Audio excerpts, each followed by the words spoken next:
कहते हैं भगवान सब कुछ कर सकते हैं, लेकिन सच यह है कि खुद भगवान भी उस नियम से बंधे हैं जो उन्होंने ही बनाया है। समय, कर्म और भाग्य, इन तीनों के आगे किसी की नहीं चलती, चाहे वो इंसान हो या भगवान। तकदीर जब चलती है तो खुद विधाता को भी उसका सम्मान करना पड़ता है। नमस्कार दोस्तों, मेरा नाम कृष्ण कुमार पाटकर है। आपके लिए एक छोटी सी मोटिवेशनल कहानी लेकर आया हूँ। एक राजा रहता है, वो भगवान भोलेनाथ का बहुत बड़ा भक्त रहता है। वो दिन रात उसकी पूजा करते रहते हैं, बट उसके उसके उसके उसके कोई संतान नहीं रहती है, वह निसंतान रहता है।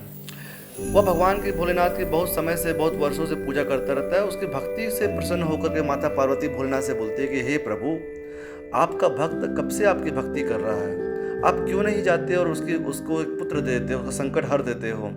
भोलेनाथ मुस्कुराते हुए बोलते हैं कि देवी, उसके भाग्य में पुत्र है ही नहीं। माता पार्वती बोलती है कि आप तो भोलेनाथ है, कुछ भी कर सकते हैं, इसका कुछ निवारण करिए, आपको उसके पास जाना चाहिए। माता पार्वती की बातें सुनकर भोलेनाथ जाते हैं और उसके सामने प्रकट हो जाते हैं और बोलते हैं कि पुत्र, मैं तुम्हारी भक्ति से बहुत प्रसन्न हूँ, मांगो, क्या वरदान मांगते हो। राजा बोलता है कि प्रभु, मैं तो आपकी भक्ति कर रहा था, कुछ पाने के उद्देश्य से नहीं कर रहा था। और बोलता है कि आपको जो अच्छा लगे वो मुझे दे दीजिए, मैं उसे स्वीकार कर लूँगा। भगवान भोलेनाथ उसे आशीर्वाद देते हैं कि आज से तुम्हारी और मेरी मित्रता हो गई, जब भी आप मुझे बुलाओगे मैं चला आऊँगा। यह बोलते हुए भगवान भोलेनाथ वहाँ से अंतर्ध्यान हो जाते हैं। भगवान के अंतर्ध्यान होते ही राजा बहुत खुश होता है और अपनी पूजा कंटिन्यू करता है। पूजा करते करते करते फिर कई साल बीत जाते हैं। माता पार्वती फिर उसकी भक्ति को देख करके बोलते हैं कितना बड़ा भक्त है, उनको भगवान ने पुत्र नहीं दिया, फिर भी भगवान की पूजा कर रहा है। फिर भगवान भोलेनाथ से बोलते हैं कि हे प्रभु, आप कैसे मित्र हो कि आपको अपने मित्र का दर्द नहीं दिखाई दे रहा है कि वह किस दर्द में है, क्यों नहीं आप उसको पुत्र देते हैं। तो भोलेनाथ बोलते हैं कि देवी, मैंने आपको पहले भी बोल चुका है, इसके भाग्य में पुत्र नहीं है। तो बोलते नहीं प्रभु, आप प्लीज़ जाइए और उसको पुत्र दीजिए। देवी की बातें सुनकर भगवान भोलेनाथ जाते हैं, प्रकट होते हैं और बोलते हैं कि हे राजन, मैं तुम्हारी भक्ति से बहुत प्रसन्न हुआ हूँ, आज मैं तुम्हें एक पुत्र देता हूँ। और भगवान भोलेनाथ उसको पुत्र देते हैं। पुत्र पाने के बाद राजा बहुत प्रसन्न होता है, पूरा माहौल खुशनुमा हो जाता है, सभी लोग डांस करने लगते हैं, नाचने लगते हैं। पाने के बाद राजा भव्य समारोह का आयोजन कराते हैं, विभिन्न प्रकार के नृत्य होते हैं।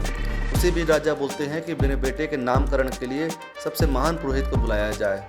महान पुरोहित जी आते हैं और बच्चे की कुंडली देखते हैं। कुंडली देखने के बाद राजा से बोलते हैं कि राजा, यदि आप मुझे मृत्युदंड ना दो तो मैं क्या कुछ बोल सकता हूँ। राजा बोलते हैं कैसी बात कर रहे हैं पुरोहित जी, इतना अच्छा खुशी का माहौल है, मैं आपको क्यों मृत्युदंड दूंगा। तो राजा बोलते हैं यदि आप मुझे मृत्युदंड नहीं दे रहे हैं तो मैं आपको कुछ बताना चाहूँगा। बच्चे की कुंडली देखने के बाद यह मालूम चला है कि बच्चे की मृत्यु आज ही होने वाली है। जैसे ही पुरोहित ये बात बोलते हैं एकदम आश्चर्यचकित हो जाता है कि यह क्या हो रहा है, क्या बोल रहा है। कूट कूट कर रोने लगती है। उसी दौरान राजा तुरंत दौड़ते हुए जाता है और भगवान भोलेनाथ के सामने बोलता है कि हे प्रभु, देखिए पुरोहित जी क्या बोल रहे हैं कि मेरे बेटे की मृत्यु आज ही हो जाएगी, जबकि वो तो आज ही जन्म लिया है। और भगवान से प्रार्थना करता है कि हे प्रभु, आप आइए। अब भगवान तो उसको मित्रता का वरदान दिए होते हैं, भगवान को तो आना ही था। भगवान तुरंत उसके सामने प्रकट हो जाते हैं और बोलते हैं कि बताओ क्या हुआ। राजा पूरी बात भोलेनाथ को बता देता है। भोलेनाथ बोलते हैं कि चलो मेरे साथ, मृत्यु को देवता यमराज के पास चलते हैं। राजा उस बालक को अपने गोदी में लेते हैं और राजा को लेकर के सीधा यमराज के पास जाते हैं। यमराज जी भोलेनाथ को देख करके प्रणाम करता है, बोलते हैं प्रभु आप यहाँ, और बोलते हैं कि क्या हुआ बताइए। भोलेनाथ सब बातें यमराज को बोलते हैं। यमराज बोलते हैं कि प्रभु, मृत्यु और जीवन का लेखा जोखा तो पूरा चित्रगुप्त संभालते हैं, हमें चित्रगुप्त के पास चलना चाहिए। यमराज, राजा और बालक और भोलेनाथ सभी चित्रगुप्त के पास जाते हैं। अब चित्रगुप्त के पास जाते हैं तो चित्रगुप्त जी बोलते हैं कि हाँ प्रभु, प्रणाम करते हैं और बोलते हैं कि प्रभु बताइए क्या हुआ। तो बोलते हैं, चित्रगुप्त को पूरे बात समझाते हैं। चित्रगुप्त जी बोलते हैं कि प्रभु, जीवन और मृत्यु का पूरा लेखा जोखा तो संधानी में है और वह अग्रसंधानी तो उस रूम के अंदर है, क्यों ना हम वहाँ चलें और पूरी अग्रसंधानी में उसका डिटेल्स पूरा देख लेते हैं।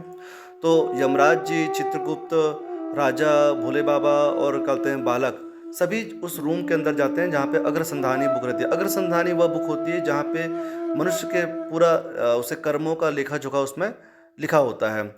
चित्रगुप्त जी उस कमरे में जाते हैं, अगर संधानी को पढ़ने लगते हैं। अगर संधानी को पढ़ते वक्त बोलते हैं कि यह तो असंभव है, लड़का तो अमर है, लड़का तो मर ही नहीं सकता, इसकी मृत्यु तो सिर्फ तभी होगी जब वह जीवित रहते हुए इस कमरे में आए, और यह तो असंभव है किसी भी मनुष्य के लिए इस कमरे में आ पाना जीवित रहते हुए।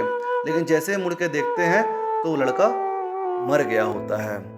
वह असंभव काम भी सिर्फ भगवान की वजह से, भोलेनाथ की वजह से वह संभव काम कि वह लड़का जीवित रहते हुए उस कमरे में पहुंच गया और मर गया। तो ये कहानी बहुत छोटी है बट हमें बहुत कुछ सिखाती है कि जो आपके भाग्य में है वही मिलेगा। राजा के भाग्य में लड़का नहीं था, संतान नहीं थी, तो उसको संतान देने के बावजूद भी वह संतान चली गई। तो कहने का मतलब सिर्फ यही है कि इंसान तो क्या, भगवान भी अपनी मर्जी से नहीं चलते, उन्हें भी निभानी पड़ती है वह कहानी जो वक्त और किस्मत मिलकर पहले ही लिख चुके हैं। जैसे रावण का अंत तो तय था, श्री राम ने बस उस लिखी हुई पटकथा को निभाया। इसलिए मत सोचो कि तुम अपनी तकदीर से लड़ सकते हो, कभी कभी जीतने के लिए झुककर भी उसे अपनाना पड़ता है। उम्मीद करता हूँ कि छोटी सी कहानी आपको बहुत कुछ सिखाई होगी और आप भी अपने जीवन में हमेशा मोटिवेट रहोगे, चाहे सिचुएशन कैसा भी हो। चलिए मिलते हैं अब अगली कहानी की तरफ, तब तक के लिए बाय बाय, नमस्कार, टेक केयर।